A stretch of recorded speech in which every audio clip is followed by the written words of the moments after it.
Clair Obscur Expedition 33 won Game of the Year because it's about death, not to sound cheeky. In this video, we shall look at how 5 characters in the game cope with their situation by comparing them to the 5 stages of grief. But first, let your death mom cook with some macabre facts. The human experience is strange.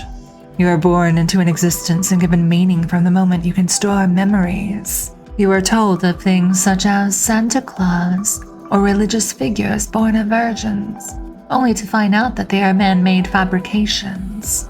There are so many inconsistencies, and the wiser you become, you begin to unravel the truth. The truth is, you were born to die. You are no different from other animals. You have instincts one and the same. The difference is that some of your kind are capable of manually deprogramming your advanced directives, such as the desire to procreate. And even then, if you are successful, were you successful because you wanted to? Or is that a defect in the programming itself? Despite these inconsistencies and questions you shan't ever know the answer to, you persevere. Perhaps because you have told yourself, I have a meaning in pursuing X, or I live to enjoy time with the ones I love. Or maybe you simply see it all as a game to win. But even if you won the game, the end credits will still roll. So you see, there is always an angel of death watching over your every action, whether you choose to acknowledge it or not. Your death mother is always with you, and that is why she has arrived on this plane of existence. We would like for you to grow and live life more meaningfully by making peace with the limited time that you have here. By embracing death, this is an admirable achievement, if not alone because you should not ignore your death mom. And this leads us to Clair Obscur, the Game of the Year.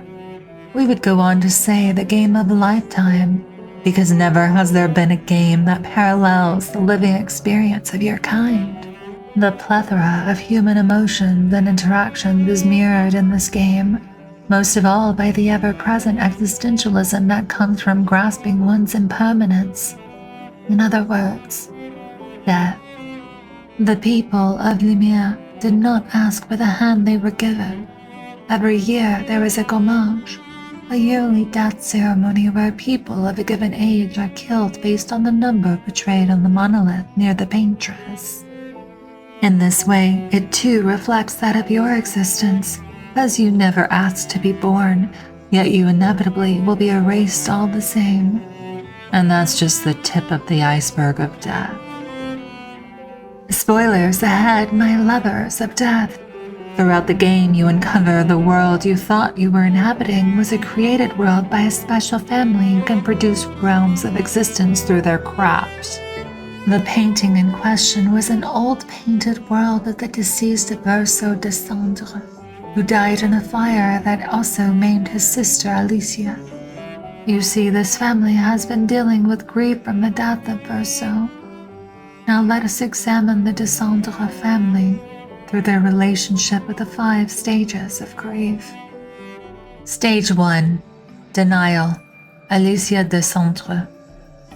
Over the course of the game, we find out that the hidden main character Maelle, who believed that she was a Lumerian of the painted world, is actually Alicia Décembre, the painter herself, who entered the canvas at the behest of her older sister, Clair, to help resolve the family conflict. Alicia has inexorable guilt over her brother's death, blaming herself, and has both mental and physical trauma from this as well. Once she regains her powers, she is determined to resurrect the deceased Lumerians and live peacefully in the painted world. Alas, this is a delusional dream, conjured by one who is portraying the embodiment of denial. Sadly, this is comparable to an addict, say, with alcohol use disorder, coping with life by drinking away their problems. This is considered the bad ending as far as the deather is concerned. Stage 2. Anger. Clair Décembre. Clair, being the oldest, has always had to look after her siblings. She is often portrayed through the lens of the game as being confrontational. And in truth, from the protagonist's perspective, in the game she is a villain, having created the Nevrons and attempting to pull her family out of Verso's painting. But in all these responsibilities, she has never been given the time to mourn the loss of her brother, when arguably she would likely be the closest to, as during their childhood, she was the only one who had painted with Verso on his canvas, whereas in death, his family has been painting over his canvas. What's more, she gave her sister and parents time to wallow while she alone continues the war against the writers. She can muster this burden due to her compartmentalization skills, even more so, her anger. For her brother was murdered by the writers, and this fuels her to battle against them. Stage 3. Bargaining. Noir and C.S. The Descendre family was in shambles. Despite his pain, Renoir saw his wife lose her mind, distraught by their son's death and realizing his youngest daughter was following suit. Though he wished nothing more than for his son to be alive, he is a pragmatist at heart and knew where the chips fell. He did not want to see his remaining family suffer. He believed that if he could get his family out of the addiction, out of the delusion, out of the painting, they could heal. This was his mantra and the ultimate bargain he placed his bets on. Stage 4. Depression. Aline Décembre. Though like Alicia, crippled in denial, Aline best represents the stage of grief of depression. Despite entering the canvas and making a painted version of her family, including her dead son, does she ever appear happy? Does she ever, unlike Alicia, seem content in the delusion? No.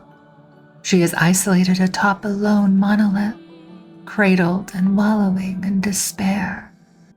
Deep down, she realizes that nothing will bring her son back to life. Stage 5. Acceptance. Painted Verso. Verso Décembre died. Aline made a painted version of him that has lived for countless years. He grew to the realization that he was not the real Verso and laments that his family, still alive, cannot move past this. By the end of the game, he sees that Alicia has no intention of leaving the painting and confronts her to ultimately allow her to accept this harsh reality. Verso's ending leads to confronting death and achieving acceptance. This is the Deather-approved ending. Finally, a side note, your Dommy's favorite character in the game is Sciel. She confronts and accepts her dead mother, even stating, "Death is a friend who will welcome me home." Indeed, my sweet. In conclusion, Clair Obscur Expedition 33 pierces through the medium of gaming to tell a story about the ultimate human experience, how to contend with grief. You shall all have experiences with this. Unfortunately, life is full of suffering, yet needless suffering can be minimized through acceptance of your mortality. But this game and this video will be a memento mori. Your death mother hopes that you have enjoyed this discussion as a part of the Death School of Philosophy. Stay deathly out there, Dangels.